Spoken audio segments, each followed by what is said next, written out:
चित्रकूट में भगवान को पहुंचा करके तुलसीदास जी फिर लौटे हैं कि अयोध्या में क्या हुआ। तो सुमंत जी महाराज राम को छोड़ करके जब अयोध्या में गए, दशरथ जी का मरण हुआ और भरत जी ने आकर के क्रियाकर्म करके और फिर सबके सामने बात रखी।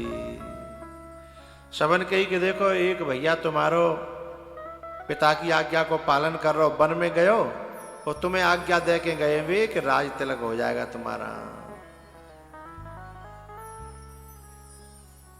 तो भरत जी ने बात को ऐसा पलटा, उन्होंने कहा सबसे मैं प्रार्थना कर रहा हूं, दिल से बताना, क्या मेरे पिताजी की यही आज्ञा थी जो हो रहा है? क्या यही हार्दिक इच्छा थी क्या?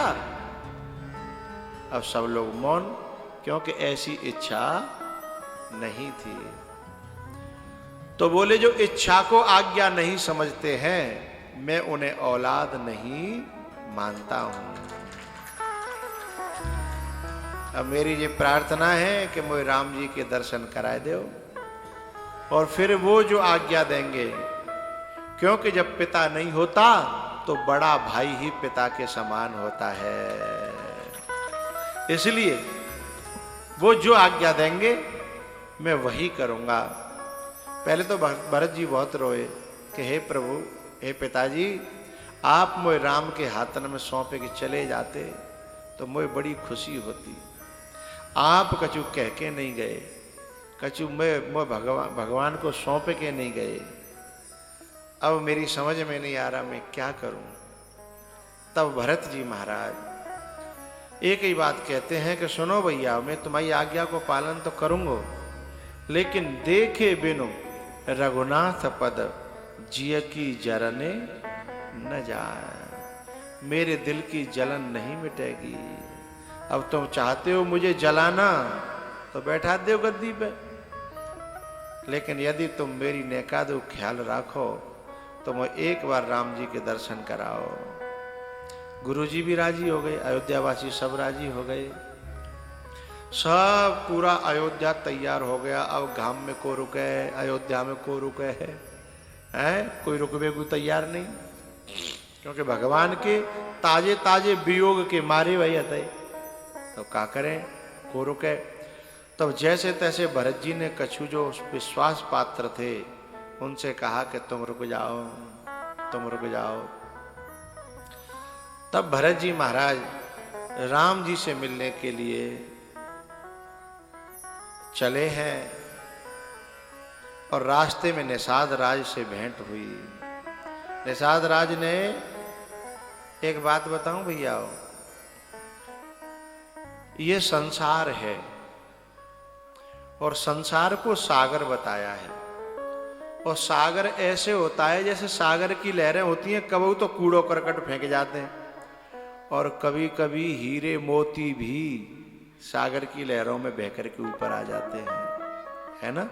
ये संसार सागर ऐसा ही है। वैसे हीरे मोती तो कबो कबो मिलता है और कूड़ो करकट हर लहर पे कछु न कछु मिलता है। लेकिन ऐसे में भी जो अपने आप अपने मन को पवित्र बनाए रखे।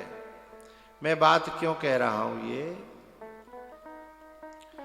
कि जैसे भरत जी महाराज है ना, उनके बारे में लोगों के मन में न जाने क्या क्या ख्याल उठ रहे थे, और कछु उठ रहे और कछु उठवाए वाए न उठवाए दे हैं। कछु लोग कह रहे देखो ये सब भरत को षड्यंत्र है, केकई बेचारी कछु नहीं जानती, केकई ने वहां ननिहाल में, भरत ने ननिहाल में जाके सब षड्यंत्र रचो है। लोगों ने ऐसे बुद्धि कर दी आपस में एक दूसरे की। लेकिन संत के बारे में कभी गलत विचार आ जाए ना, तो ये मत समझना कि संत हमारे प्रति बुरा हो गया है, ना ना, भी हमारी बुद्धि की सोचें हैं। यानी काका सोचत रहते हैं, कबहू सन में तो कबहू बन में, कबहू सन में तो कबहू बन में। अरे भैया, संत का मतलब होता है पूरा सागर को जो चुल्लू भर बना करके पी जाए। अगस्त जी कैसे कैसे थे? उदित अगस्त पंथ जल सोसा, जिम लोभय सोक्षय संतोषा। अगस्त जी चुल्लू बना करके सागर को पी गए। तो घर से निकले हैं तो घर पीछे मुड़ के देखा नहीं करते। घर से निकले हैं तो घर देखा नहीं करते, आगे बढ़ने वाले पीछे मुड़कर देखा नहीं करते। अब बात कांटे की अब आएगी। कौन किनारे से सीपियां उठाकर भागा?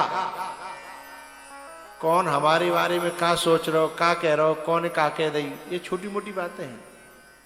कौन किनारे से सीपियां उठाकर भागा? ऐसी छोटी मोटी बातों को बड़े बड़े समंदर देखा नहीं करते।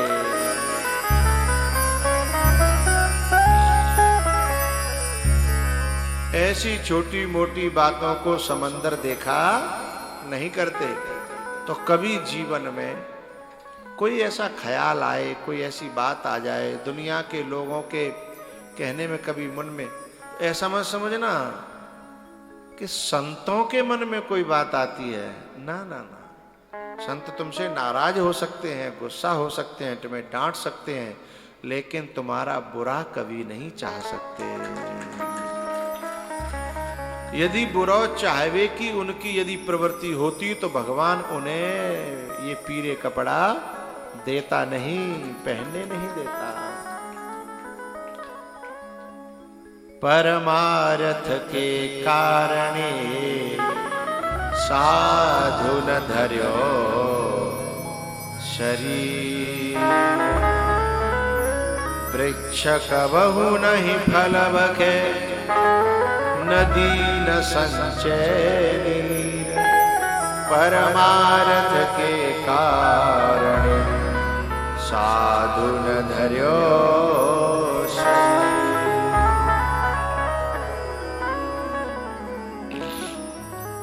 निषाद राज के मन में भी बड़ी बुरी बात आई कि ये भरत से मैं लड़ लूंगा, लेकिन इधर ये गंगा पार नहीं होने दूंगा।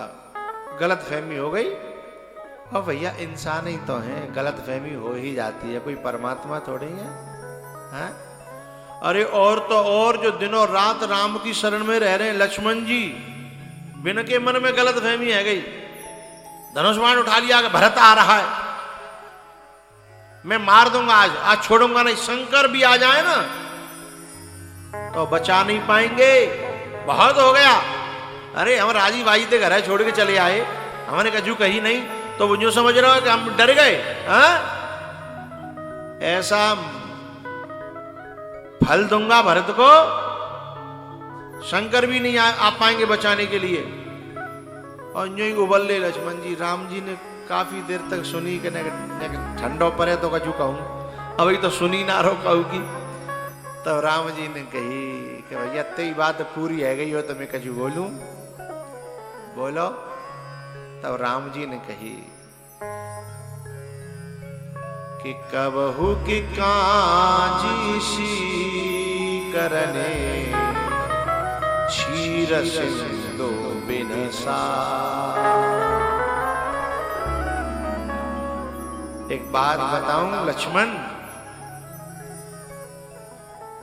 ब्रह्मा को पद दे दो जाए, विष्णु को पद दे दो जाए, शंकर को पद दे दो जाए, तो भी भरत के अंदर ये बुराइयां आ नहीं सकती जो तुम सोच रहे हो।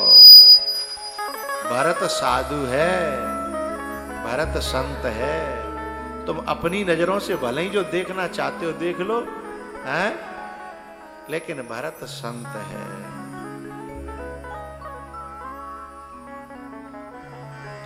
भरत ही होई न राजमद,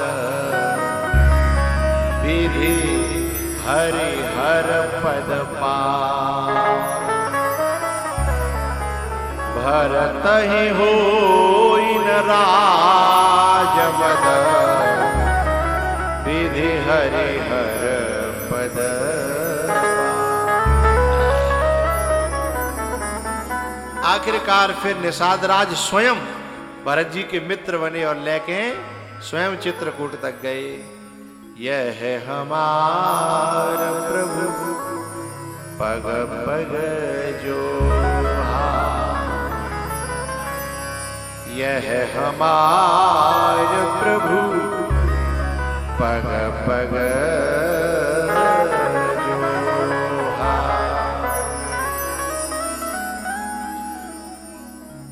आखिरकार भरत जी खड़ाऊ लेकर के आए हैं और गद्दी पर रख करके रोज उनकी पूजा करते हैं, खड़ाऊओं की, और राज्य का संचालन करते हैं। चित्रकूट पे भगवान काफी दिन तक रहे, फिर वहां जयंत ने आके गड़बड़ कर दी।